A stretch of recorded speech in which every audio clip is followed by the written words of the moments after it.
Hello everybody and welcome to today's video. I'm going to be talking about my favorite recommendations for beginners looking to get into the fantasy genre. Before we jump right in, please don't forget to like, comment, subscribe, whatever floats your boat. I'm here to make these videos for you and I enjoy interacting with each and every one of you. First up, I'm actually going to talk about Strange the Dreamer from Laini Taylor. Strange the Dreamer, if you don't know anything about it, follows a man named Laszlo Strange, and Laszlo is obsessed with the world of Weep. The land of Weep was cut off 200 years ago from our world that we are following Laszlo in, and he's obsessed with it. He wants to know everything about it. He wants to know what happened, why Weep was cut off from the rest of the world, and he spends his time in the library just searching and trying to find out as much knowledge as he can about the city of Weep. And unbeknownst to him, an embassy comes from the land of Weep, and they need help. They need someone to help them in the land of Weep. There's something that is going wrong. I won't say too much, but they take people from our current city and they take them to the land of Weep. And that's kind of where our story starts off. I personally think that this is a great book for beginners because it has lots of bits and pieces of the fantasy genre, but at the same time it kind of reads a little bit more as a YA book. I would probably classify this as a YA book. It's one of the only YA books I have ever loved and enjoyed, and I absolutely adore this book and its sequel. And that's another reason to pick it up, is because it's only 2 books. It's not a long, drawn out, huge fantasy world. It is just 2 books, and they're pretty short, they're pretty sweet, they're pretty to the point, and I cannot recommend these enough. I think that it has, again, bits and pieces of fantasy, so it has a kind of mystical place that we're going to. It has a little bit of magic in it. There's no hard magic systems or anything like that. You are really just kind of immersed in this world, and the writing is wonderful. It's very lyrical, and I can't recommend this book enough. I think that this is a great opportunity to kind of dip your toes into the fantasy genre. There's also a romance in here that I think is actually really well done, and there's a lot of adult themes and topics talked about in this book as well, so it just fits all of those it ticks all those boxes, if you know what I mean, to kind of scratch that fantasy itch if you're really interested in getting into the fantasy genre. The next book that I'm going to talk about is 6 of Crows by Leigh Bardugo, and I'm sure that at this point someone out there has talked about this book to you. I'm sure that you've heard about this book, you've seen it on Book Talk, BookTube, probably everywhere and anywhere that people talk about books, you will have seen this book.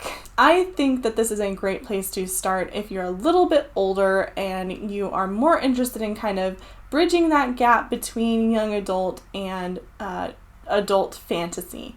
There isn't a ton of fantasy elements in this world. It's a very similar world to Me and You. There are these things called Grishas, and Grisha are just other people that have different abilities.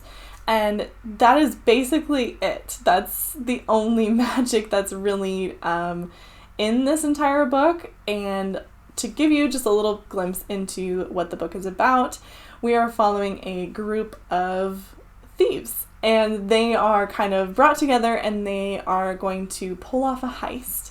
And in order to pull off this heist, they have to get together, they have to work together, they have to like one another, they have to figure out how to use one another's abilities to their strengths and, combat any weaknesses that they might run into. And this is just a very fun, very quick, easy thing to get into that has enough fantasy elements in it where I think that it will give you enough to make you not intimidated by the fantasy genre. I think that the world, and I've actually not read her other series, like I've not read the Shadow and Bone series that has more talk of the Grisha in them, but I think that just kind of being thrown in and just having the Grisha be who they are and not really knowing anything more is I enjoyed. I didn't think that we needed to like flesh out the Grisha any more than they were.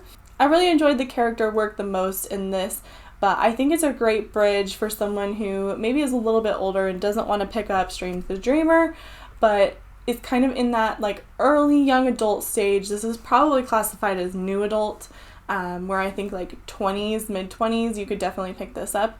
I read this as like a 24-year-old, so I mean, it's perfect for people like me, but I think that this is a great opportunity for people to dip their toes in at the very, very bare minimum with very small fantastical elements to just see if they like them thrown in or they really don't.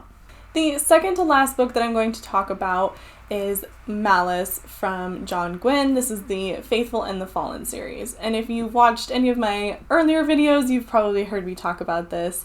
But this series is wonderful. I think this is a great starting point for someone who is really willing to kind of take that step and, all right, I'm committing to a fantasy series. Like, this is what I'm doing. I really want to know if this kind of genre is for me. I think that this is the perfect place to start. I cannot say enough good things about this series for beginners. If I had to kind of put them in order, I think there is a great host of characters that you follow. I think that there is great world building. I think that there's just enough fantasy elements, and I think that there's a great plot in this entire series. I'll add another point here. The writing is super, super digestible and very easy to get into. There's no big fantasy words. There's no crazy things that are going to make you feel like your brain's exploding. There's no crazy magic systems. There's nothing like that. This is set in a world that is very closely inspired by like Viking mythology, Viking lore, and it follows a host of characters. It's just a massive POV. There's tons and tons of POVs, but you mainly follow a couple characters. And these characters are kind of on this big fight for good versus evil. And you're following people on both sides. And there's morally gray characters, there's good characters, there's bad characters, there's people you love, people you hate. And I think that it's just enough where you kind of get this broad world where you're following different people, but you're still able to digest it. And I think that he does a really good job of allowing you to kind of immerse yourself in the world without getting super overwhelmed. And that's why I think that if you're going to really commit, if you've kind of dipped your toes into the fantasy genre and you're ready for something a little bit more intense, a little bit more intriguing politically and magically, I think that this is definitely right up your alley. The last book that I'm going to talk about today is Mistborn from Brandon Sanderson. I'm sure at this point you've heard something about Sanderson. He had the most backed Kickstarter of all time. I actually have one of his Kickstarter books back here, so to give you an idea, I am a fan of Sanderson, so please, if you're not, let me know in the comments and I can recommend other things besides Sanderson for fantasy, because he's someone that is talked about quite a bit on Book Talk and BookTube, so please let me know if you want other and more recommendations besides Sanderson. If you don't know anything about Mistborn, it follows kind of another heist story, actually. I didn't really remember that until just now, but Kelsier is our main leader here in this book, and he kind of brings together a group of characters who he hopes are able to bring down the Dark Lord. And the Dark Lord is someone who's just kind of this ominous figure who is ruling over the city, and nobody knows who he is, what he is, anything about him. He's just been ruling for like 2,000 years, and he wants to overthrow him. So he's kind of on this quest for like revenge, kind of, but we don't really know why he wants to overthrow him. He's just kind of a crazy dude who wants to overthrow the current political power. And our other main character, Vin, is what is called a Mistborn. And this is where things get a little bit more tricky. So this is definitely the most complicated and most difficult one on the list. Again, this is kind of like going up in difficulty from very beginner to a little bit more mid-level toughness, I guess we'll say. So this is what is called a hard magic system. And this is where our magic system has set rules and regulations that you can't break. This is a magic system based around consuming metals. So you basically digest tin or copper or zinc, and they do different things for you. And those different things could be pushing or pulling or sensing others' emotions. There's just a host of different things that you can kind of do with the metals. And a Mistborn is what is called, that's what someone's called when they can kind of use and consume all the different kinds of metals, not just one. And our other main character, Vin, is a Mistborn.